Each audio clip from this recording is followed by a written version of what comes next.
na soup tsaka appetizer. Gawin nyo, pagtapos na po kayo sa pagluluto ng soup tsaka appetizer nyo, yung mga tapos nyo lang pong lutuin, make sure nyo na ibalik agad dito sa rack nyo ha. Naintindihan? Yung mga niluto nyo po, huwag nyo pong ipunin din sa kitchen. Kadalasan po pag napaluto si assessor nyo bukas yung assessment nyo, sabay-sabay po kayo niyan. Naintindihan?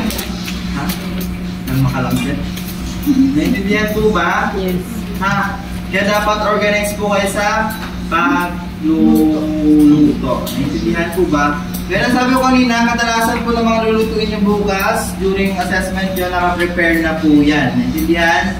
Yung meron dyang iba, ipi-plating nyo na lang, gaya ng pesto pasta, yung desserts nyo, i-plating nyo na lang. Except sa banana roll, syempre, prituin nyo pa po yun. Naintindihan? Bukas po ako ng paluto sa assessor nyo, kadalasan kung sino po yung maunang matapos sa pagluluto, siya po yung maunang table setting. Kaya mas mabilis po kayo magluto, mas mauna po kayo dito sa table setting. Make sure nyo po, before kayo mag-start mag-table setting, dapat makompleto nyo po muna yung 4 na pinapaluto sa inyo ni assessor nyo. Nung nakaraan, meron po ng table setting, 2 lang pala yung niluluto niya. Naintindihan? Kaya dapat make sure nyo na 4 muna yung maluto nyo. Naintindihan po ba? Mag-start po tayo sa mga lalagyan nyo na lulutuin nyo. Mag-start po tayo sa soup.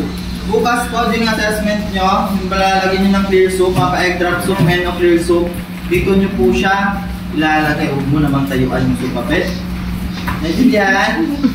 Ito po yung paglalagyan ng soup nyo ha. Then, next, proceed po tayo sa paglalagay ng appetizer nyo. Sa appetizer po, dito po maglalagay ng appetizer nyo. Appetizer plate yung tawag dito ha. Kung yung lulutuin nyo, tulang canapé, cream cheese canapé, clabaw sandwich, saka chef salad, dito nyo po siya ilalagay. Yan. Proceed po tayo sa main dish nyo. Sa main dish naman, kung lulutuin nyo, pesto pasta, stir-fry vegetables with sweet and sour fish fillet with young chow fried rice, chicken kapsa, tsaka chicken roulade.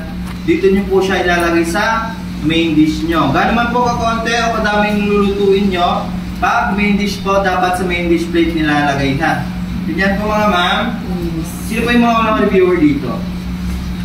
Nag-reviewer na lahat? Ikaw, sure? Wala kang reviewer, di ba? Hindi, makakabisado mo na yun. Uy, hindi naman sir.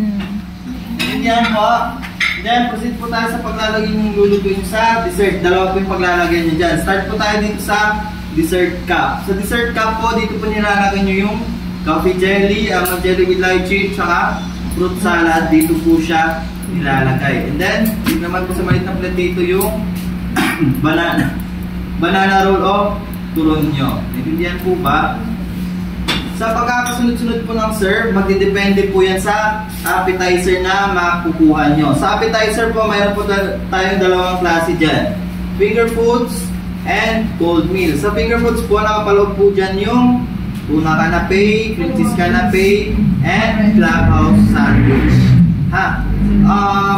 Ganito pinakasimple niyan. Malalaman nyo po ng finger foods yung appetizer nyo pag may tinapay siya. Naintindihan?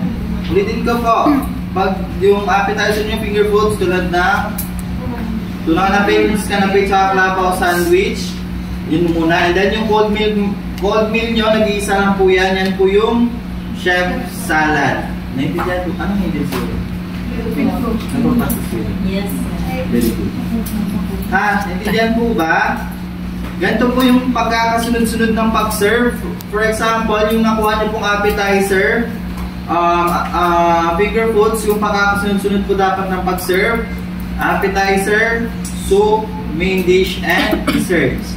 Intindihan? Pag yung appetizer nyo, finger foods, ganyan po yung pagkakasunod-sunod niya. Pag chef salad naman po yung nakuha nyong appetizer, yung pagkakasunod-sunod po ng pag-serve, soup, appetizer, main dish, and dessert. Naintindihan po? Sure, proceed na tayo sa flatwares para makapag-table setting na tayo, ha?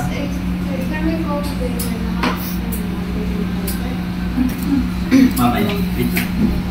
Para hindi malito yun ito. Kasi yung iba hindi pa alam yung mga ganun.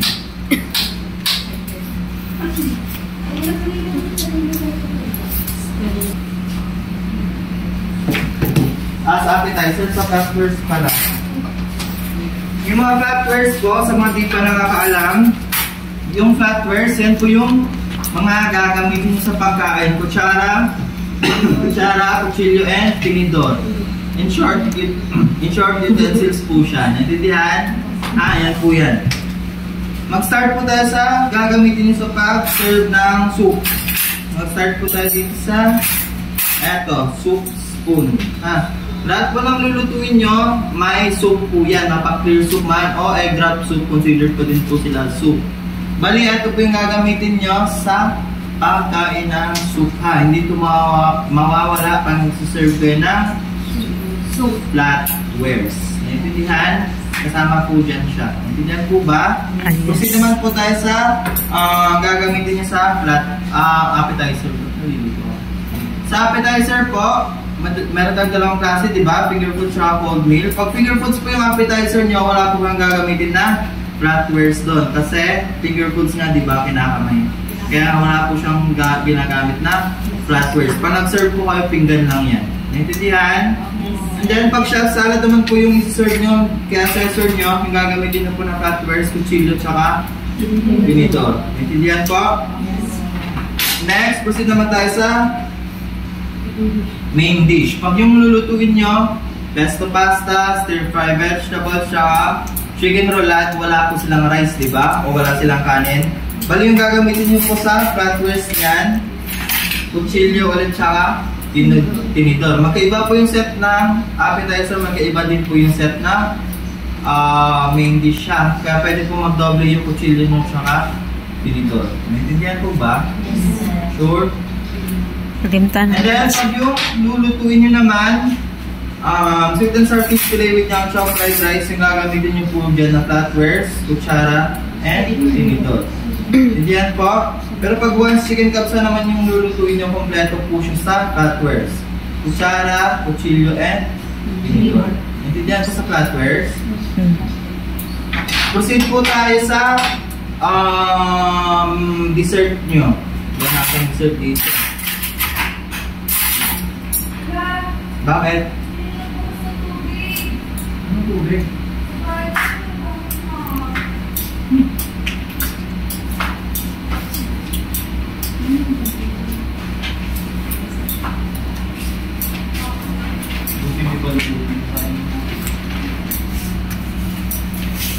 Then, proceed po tayo sa dessert nyo. Meron po tayo dalawang klaseng gagamitin dyan. Itong dessert spoon tsaka etong dessert fork nyo. Etong dessert spoon po, ginagamit po siya sa siyempre naman coffee jelly, almond jelly with lychee, tsaka fruit salad. Ito po yung gagamitin nyo dyan, dessert spoon ha. Pero pag once banana roll po yung lulutuin nyo, ito po yung isi-serve nyo na flatwares dyan. Dessert fork po. Naintindihan? Ang questions, mag-start na po tayo mag-table setting ha.